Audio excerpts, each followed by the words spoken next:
নমস্কার,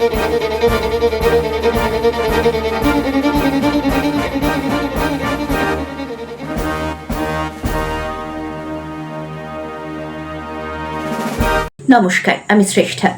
ব্রততী পরম্পরা ডিজিটাল নিউজে আপনাদের স্বাগত। আজকের শিরোনামে বারুইপুর কাণ্ডে মূল অভিযুক্তের মৃত্যু, তিজন বাই প্রতিরোধের অনন্য নাম।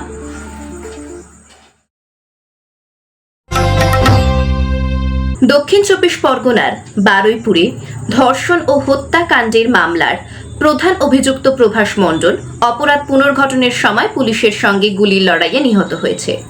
অভিযোগ, সে এক পুলিশ কর্মীর সার্ভিস আগ্নেয়াস্ত্র ছিনিয়ে গুলি চালিয়ে পালানোর চেষ্টা করলে পাল্টা গুলিতে আহত হয়। পরে বারুইপুর মহকুমা হাসপাতালে তাকে মৃত ঘোষণা করা হয়। মামলায় গ্রেপ্তার হওয়া অন্য তিনজন এখনো পুলিশ হেফাজতে রয়েছে। গত মঙ্গলবার বেশি রাতের দিকে পুলিশের এনকাউন্টারে নিহত হন নাবালিকা ধর্ষণ খুনের অন্যতম অভিযুক্ত প্রভাস মণ্ডল। বৃহস্পতিবারই ওই এনকাউন্টারের তদন্তভার যায় সিআইডির হাতে। ঠিক কি ঘটেছিল এনকাউন্টারের সেই রাতে তা খতিয়ে দেখতে এবার আসরে সিআইডি। রাজ্যের ফরেনসিক সায়েন্স ল্যাবরেটরির আধিকারিকদের একটি দল শুক্রবার বারুইপুরে যায়। প্রথমে বারুইপুর থানায় গিয়ে দায়িত্বপ্রাপ্ত পুলিশ আধিকারিকদের সঙ্গে কথা বলেন ফরেনসিক আধিকারিকেরা। সেখান থেকে সূর্যপুরের উদ্দেশ্যে রওনা দেন তাঁরা। বৃষ্টির মধ্যেই সেই জলা জমিতে পৌঁছে চলে নমুনা সংগ্রহের কাজ। ফরেনসিক দলের এক আধিকারিক জানান, ঘটনাস্থল থেকে বিভিন্ন নমুনা সংগ্রহ করা হয়েছে, সেগুলি পরীক্ষার জন্য পাঠানো হবে। তবে তদন্ত সংক্রান্ত বিষয়ে বিস্তারিত কিছু উল্লেখ করেননি তিনি।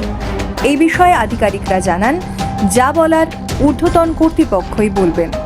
অন্যদিকে বারুইপুরের ঘটনায় প্রাথমিক যে রিপোর্ট সামনে এসেছে তাতে উল্লেখ রয়েছে নাবালিকার ফুসফুসে ঢুকেছিল জল। বিশেষজ্ঞরা বলছেন, কাউকে মৃত অবস্থায় জলে ফেলা হলে তার শরীরে জল প্রবেশ করা সম্ভব নয়। জীবিত অবস্থায় জলে ডুবে গেলে তবেই জল খাওয়ার সম্ভাবনা থাকে। সেক্ষেত্রে প্রশ্ন উঠছে, অত্যাচারের পর জীবিত অবস্থাতেই কি নাবালিকাকে জলে ফেলে দেওয়া হয়েছিল? সবটাই তদন্তাধীন। ব্রততী পরম্পরা ও কাব্যায়নের বিভিন্ন শাখায় অফলাইন ও অনলাইন আবৃত্তি প্রশিক্ষণের জন্য ভর্তি চলছে। কবির রোড, সল্টলেক, বারাকপুর, সোনারপুর, চুঁচুড়া, বেহালা, শ্রীরামপুর, শ্যামবাজার ও শান্তিনিকেতন শাখায় ভর্তির জন্য যোগাযোগ করুন এই নাম্বারগুলিতে।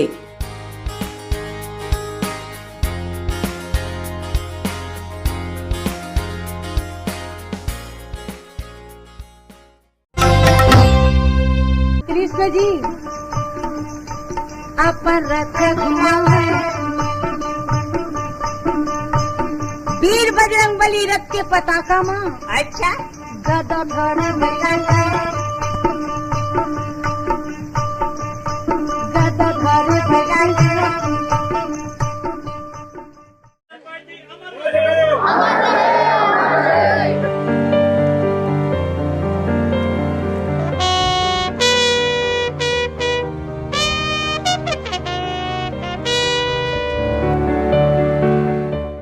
ভারতের লোকসঙ্গীতের ইতিহাস এমন কিছু শিল্পীকে বুকে আগলে রেখেছে যারা শুধু সুরকে কণ্ঠেই ধারণ করেননি, বরং একটা লোকায়ত পারফরমেন্স ট্র্যাডিশনকে তার গ্রাম, তার রাজ্য, তার দেশের সীমানা পেরিয়ে আন্তর্জাতিক স্তরে উন্নীত করে গেছেন। তেমনই একজন ছিলেন তিজন বাই, যিনি বদলে দিয়েছিলেন নিজের কিসমতকে গোট। ছত্তিশগড়ের ঐতিহ্যবাহী লোককথা পাণ্ডবাণীকে দেশ বিদেশে পরিচিত করে তুলেছিলেন। গত 5ই জুলাই শনিবার 70 বছর বয়সে তাঁর প্রয়াণে ভারত হারালো এক কিংবদন্তি লোকশিল্পীকে। তবে লোকসঙ্গীতকে বিশ্বের দরবারে নিয়ে যাওয়ার যাত্রাটা মোটেই সহজ ছিল না। 1956 সালের 8ই আগস্ট ছত্তিশগড়ের দুর্গ জেলার কাছে গানিয়ারি গ্রামের পার্থী সম্প্রদায়ের পরিবারে জন্ম হয় তিজন বাইয়ের। খুব ছোটবেলা থেকেই তিনি শুনে এসেছেন পাণ্ডবাণীর গল্প, তাই তিনি চাইলেন তিনিও হবেন একজন পাণ্ডবাণীর শিল্পী। কিন্তু বাবা মা সঙ্গ দেওয়ার বদলে মাত্র 12 বছর হতে না হতেই বিয়ে দিয়ে দেন তিজনের। তবে নাছোড়বান্দা তিজন পরিষ্কার জানিয়ে দিলেন তিনি পারফরমেন্স কিছুতেই ছাড়বেন না। ফলে শুধু পরিবারই নয়, তার সমাজের বৃহত্তর মানুষ তাকে এক ঘরে করে দিল। হার না মানা তিজন শুরু করলেন জীবনের নতুন অধ্যায়।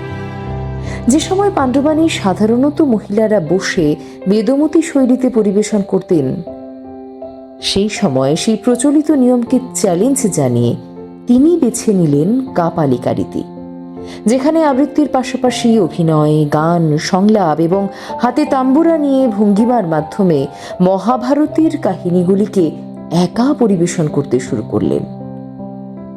তার এই সাহসী পদক্ষেপই একদিন পাণ্ডবানী শিল্পকে নতুন মর্যাদা এনে দিল বিশ্বের দরবারে। শ্যাম বেনেগালের জনপ্রিয় টেলিভিশন ধারাবাহিক ভারত এক খোঁজে জায়গা করে নিলেন তিনি। ভারতীয় সংস্কৃতিতে অসামান্য অবদানের জন্য তিজানবাই একাধিক সম্মানে ভূষিত হয়েছেন। 1988 সালে পদ্মশ্রী, 1995 সালে সঙ্গীত নাটক আকাদেমি পুরস্কার, 2003 সালে পদ্মভূষণ, 2018 সালে আন্তর্জাতিক ফুকুওয়া পুরস্কার এবং 2019 সালে পদ্মবিভূষণে সম্মানিত হলেন। তিজানবাই শুধু একজন লোকশিল্পী ছিলেন না, তিনি ছিলেন ভারতীয় লোক ঐতিহ্যের এক বলিষ্ঠ কণ্ঠ। তার মৃত্যুতে একটি যুগের অবসান হলো বটে, তবে পাণ্ডবানীর মাধ্যমে তিনি চিরকাল ভারতীয় সংস্কৃতির ইতিহাসে অমর হয়ে রয়ে যাবেন।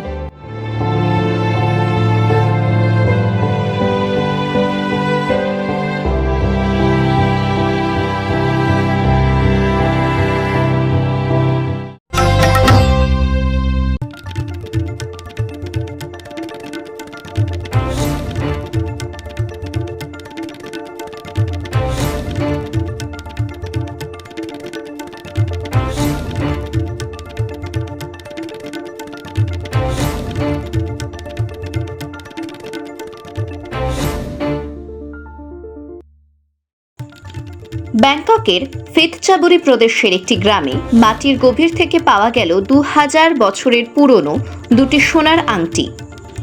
থাইল্যান্ডের প্রাগৈতিহাসিক লৌহ যুগের নিদর্শন এই প্রত্নস্থান থেকে পাওয়া কঙ্কালের আঙুলে থাকা আংটিতে লেখা রয়েছে প্রাচীন ভারতের ব্রাহ্মী লিপির নিদর্শন পুষ্যরাখিতাসা। প্রাচীন ভারতীয় জ্যোতির্বিজ্ঞান অনুযায়ী এর অর্থ যিনি পুষ্যা নক্ষত্র দ্বারা সুরক্ষিত।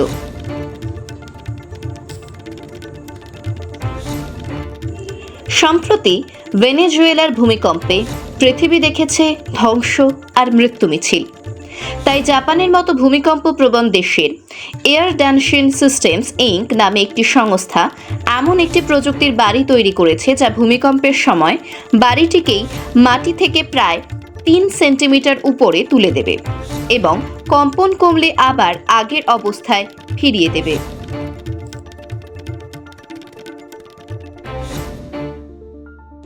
মিনেসোটা বিশ্ববিদ্যালয়ের গবেষকদের যুগান্তকারী গবেষণায় তৈরি হয়েছে বিশ্বের প্রথম স্পার্ট সেলস নামে কৃত্রিম কোষ, যা প্রাণহীন হলেও খাদ্য গ্রহণ থেকে বংশবৃদ্ধি সব করতে সক্ষম। এর ফলে কোষের গতিবিধি সংক্রান্ত গবেষণা শুধুমাত্র জীববিদ্যার পরিসরে আটকে না থেকে রসায়নের গণ্ডির মধ্যে প্রবেশ করল।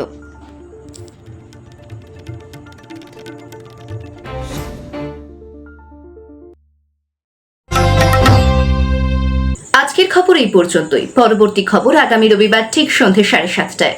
চোখ রাখুন আমাদের ইউটিউব চ্যানেল ও ফেসবুক পেজে। ধন্যবাদ।